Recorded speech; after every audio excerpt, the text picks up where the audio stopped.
paradox.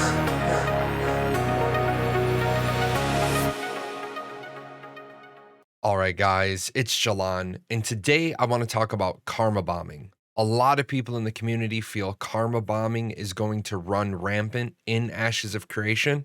Now, to understand karma bombing, you will need to understand the corruption system. I'm not going to break down the entire corruption system today. I have a video in the upper right-hand corner if you're not familiar with corruption.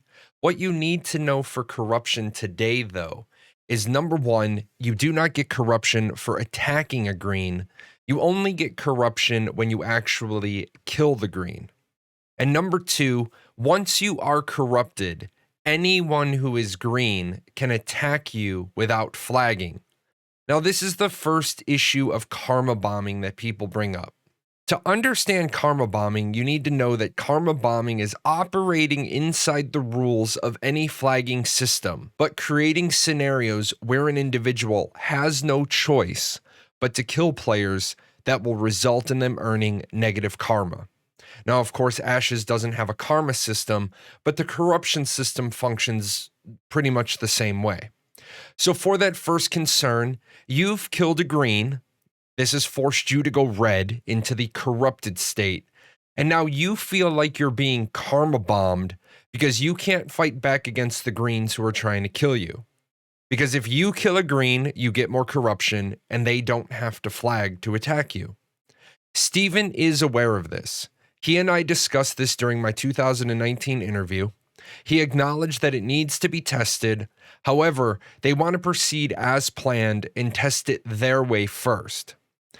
Ironically, I'm actually on the side of the people with the concern on this one. I believe that a non-combatant should live up to the name non-combatant. I don't think greens should be able to attack reds without flagging, but I do believe that they should be able to defend themselves without flagging. Now, I understand that this might have something to do with the mechanics and the code.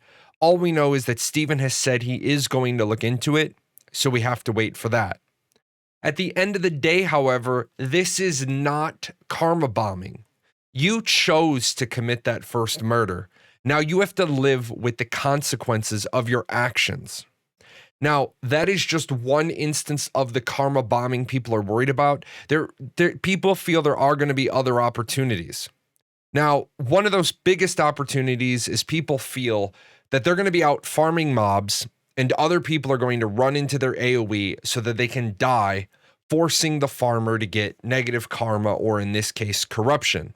This simply cannot happen. Unless you deliberately flag for PvP, other people can stand in your AoE, they can dance in your AoE, they can RP in your AoE, and you will not damage them. You must deliberately flag for PvP, and this is a two-part process. You must flag and tag. One thing players are upset about is they can't just initiate a purple state to give an invitation to everybody in the world to come fight them, and they feel that this would create more open world PvP. The second concern is people are afraid when they are fighting one person, another person will run up, they will stay green and die. There's a couple of scenarios that this can happen in. The first one we're going to talk about is in the flagging system.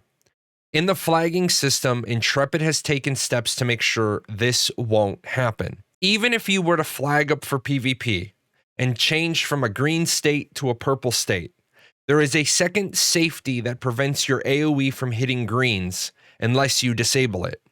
Your AoEs will still go off. However, they will not register as hits on green players unless you have your settings specifically set to hit those people. Now, I know some people have said this is going to be a problem because they want to initiate a fight against a group of greens on a world boss, and then they are worried that other greens are going to run into the AoE, die, and cause them to get corruption. While I acknowledge this is a possibility, you are blind to the fact that you're going to get corruption if you wipe that first group of greens in the first place. That initial group of targets are green, and if you hit them with AoE, you may kill them. Second of all, and more importantly, you chose to disable the safety that prevents your AoE from hitting greens. And then finally, people talk about the concern that people are going to interfere with guild wars, caravans, sieges, and they're going to try to do this karma bombing there. The siege answer is easy. If you aren't registered for the siege, you cannot come into the field of play. If you cross the siege boundary during a siege, you die. For wars and caravans, remember, these do not use the flagging system. These are a theme system that make people legal components.